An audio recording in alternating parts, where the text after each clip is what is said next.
Good morning, everyone. I'm Megyn Kelly. It's Thursday, March 13th, 2025, and this is your AM update. I think the markets are going to soar. There's tremendous optimism out there. The White House touting better than expected inflation numbers as markets shake in anticipation of further tariffs.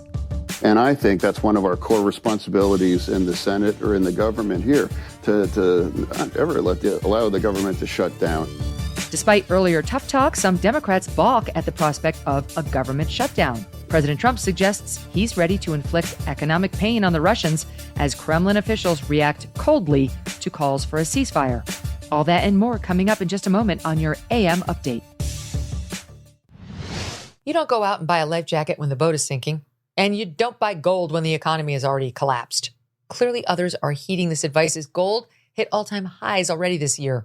It's not too late for you, too, and you could have Birch Gold help you diversify into physical gold.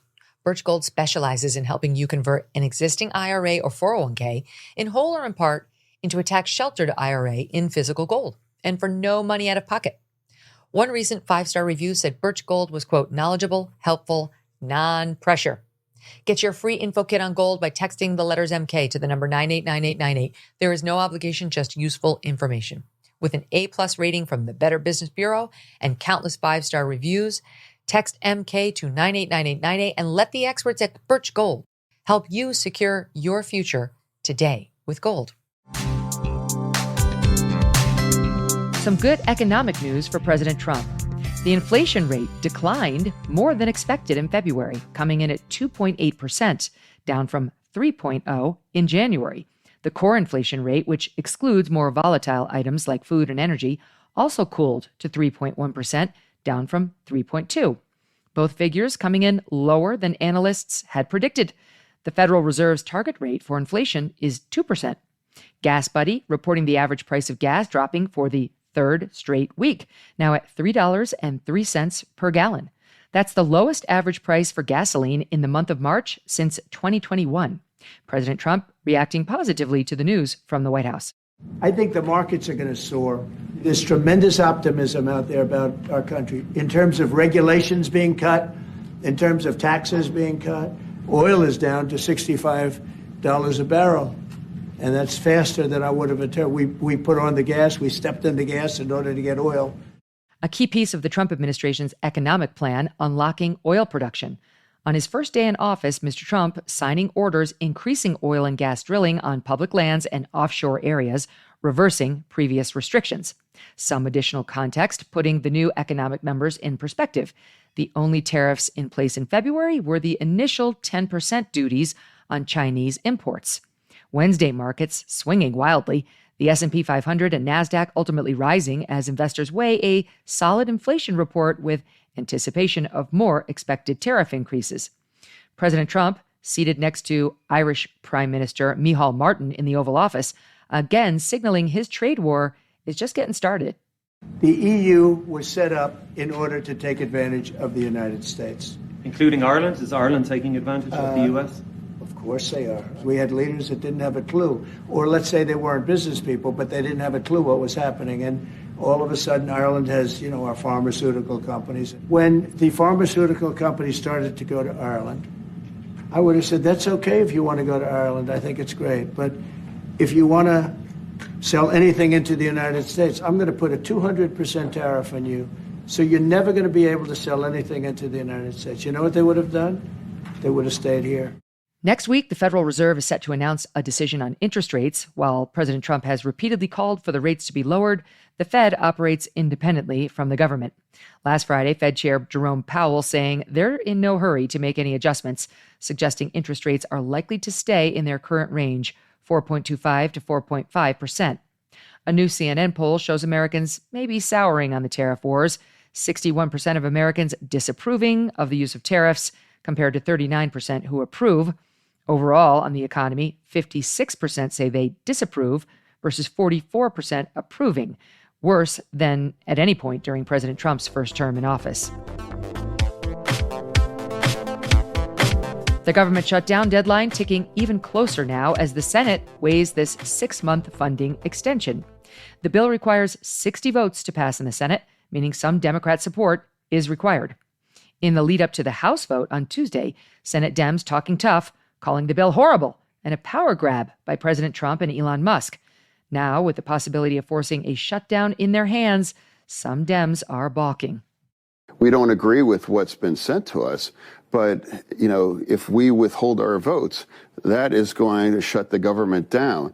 And I think that's one of our core responsibilities in the Senate or in the government here, to not ever allow the government to shut down. We could wind up in a situation where maybe this administration decides to leave parts of the government that provide valuable services to the American people closed permanently. Pennsylvania Senator John Fetterman telling reporters he will vote yes. The Hill reporting one unnamed Senate Democrat saying, quote, "I can't say we have a strategy. There are a lot of people who haven't made a decision." Independent Senator from Maine, Angus King, who typically votes with the Democrats, telling the Washington Post, quote, "It's a choice between two terrible alternatives." Some Dems are worried a shutdown will backfire on them, allowing the Doge team to permanently shutter even more of the government. In a shutdown, non-essential employees are furloughed and essential employees continue working. The Post reporting some Dems argue a shutdown could allow Doge to more easily cut the employees deemed non-essential. Democrat Senator from Virginia Tim Kaine leaving his options open, telling Politico he would like some amendments added to this bill. However, any additional amendments would need to be approved by the House, which is not likely to agree on anything that increases government spending. The deadline is 11:59 p.m. on Friday. Senate Majority Leader Chuck Schumer saying his party is united, which is not true, and that right now the GOP does not have the votes to avoid a shutdown. Coming up, U.S. diplomats bringing an offer of peace to the Kremlin as President Trump suggests a willingness to ratchet up pressure on the Russians.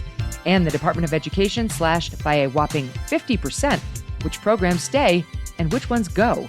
All that and more in just a moment. Grand Canyon University, a private Christian university in beautiful Phoenix, Arizona, believes that we are endowed by our Creator with certain unalienable rights to life, liberty, and the pursuit of happiness. GCU believes in equal opportunity and that the American dream starts with purpose. By honoring your career calling, you can impact your family, friends, and your community. Change the world for good by putting others before yourself. Whether your pursuit involves a bachelor's, master's, or doctoral degree, GCU's online, on-campus, and hybrid learning environments are designed to help you achieve your unique academic, personal, and professional goals. With over 340 academic programs as of September 2024, GCU meets you where you are and provides a path to help you fulfill your dreams. The pursuit to serve others is yours. Let it flourish. Find your purpose at Grand Canyon University. Private, Christian, affordable. Visit gcu.edu. Russia's military advances in Ukraine as the U.S. sends an envoy to the Kremlin to pursue a ceasefire. The Russian army is close to surrounding 10,000 Ukrainian troops in the Kursk region of Russia. Ukraine captured this bit of Russian territory last August, once floating the idea of exchanging it back for captured Ukrainian territory. Most of it, however, has been regained by Russia, but not all. In recent days, the Ukrainian hold on the area falling into serious jeopardy, with Russian President Vladimir Putin on Wednesday telling his forces any captured Ukrainian soldiers in Kursk will be treated as terrorists. As the battlefield erupts in chaos, peace negotiators diligently strive to broker a ceasefire. President Trump and Vice President J.D. Vance expressing cautious optimism on the next stages of ending the war. We've got some conversations that are happening on the phone and in person with some of our representatives over the next couple of days. As the president said, we think that we're in a very good place where the Ukrainians have agreed to a ceasefire, and we're now going to see whether we can get the Russians to agree to a ceasefire too. President Putin will keep the ceasefire, considering that he's broken them in the past.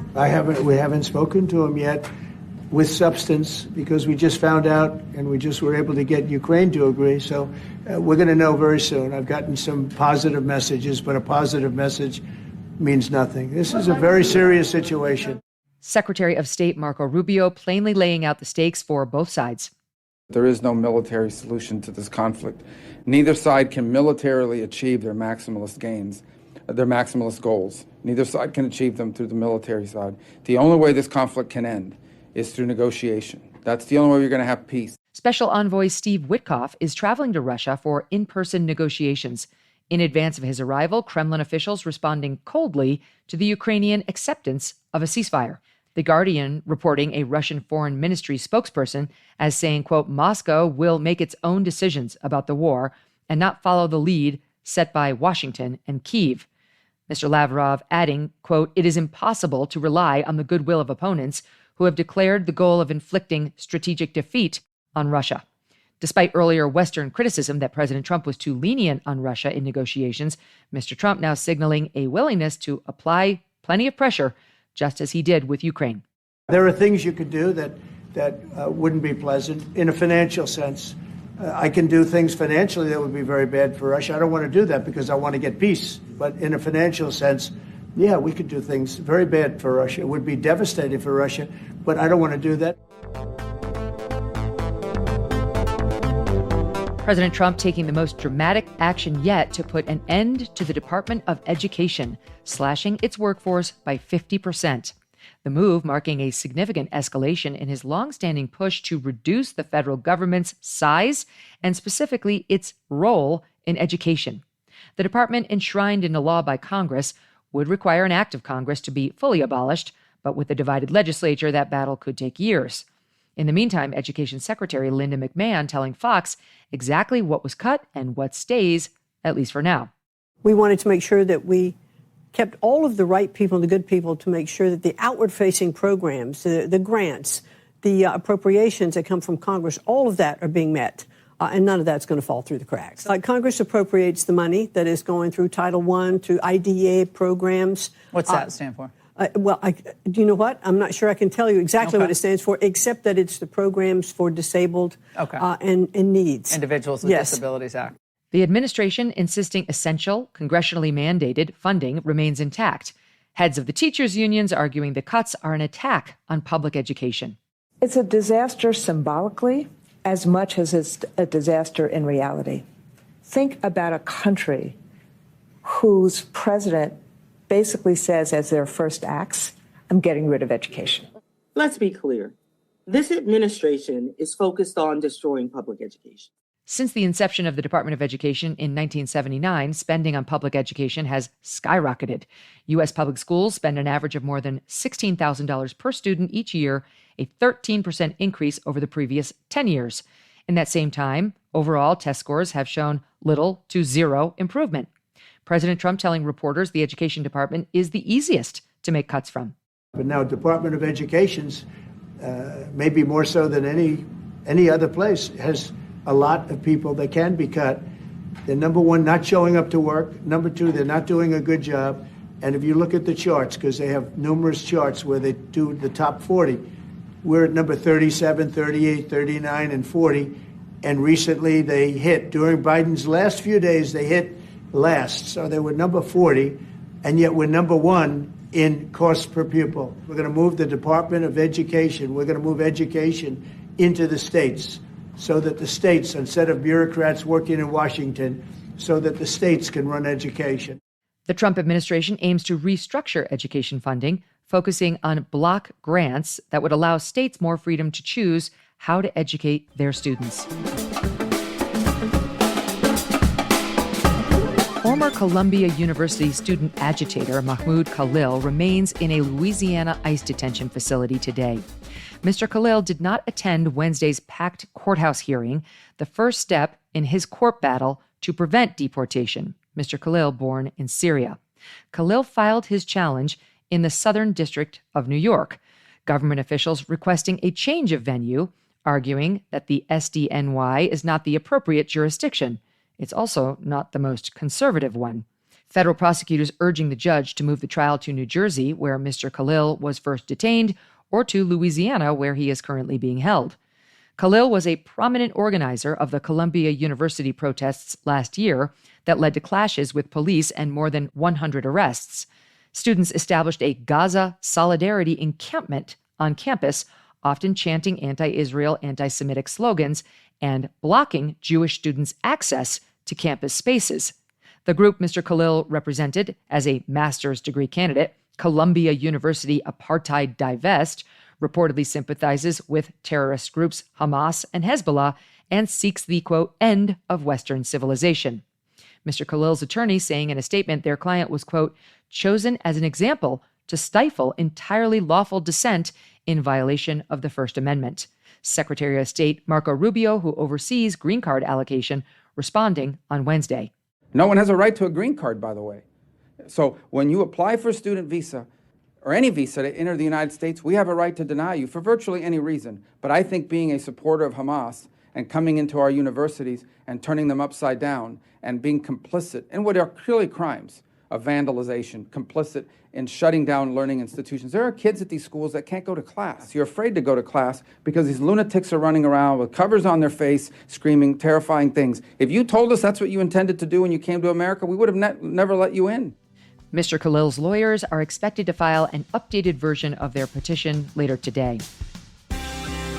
And that'll do it for your AM update. I'm Megyn Kelly. Join me back here all week for our special series, Megyn Kelly Investigates, on the disappearance of baby Lisa Irwin, a 10-month-old girl who disappeared from her crib in the dark of night.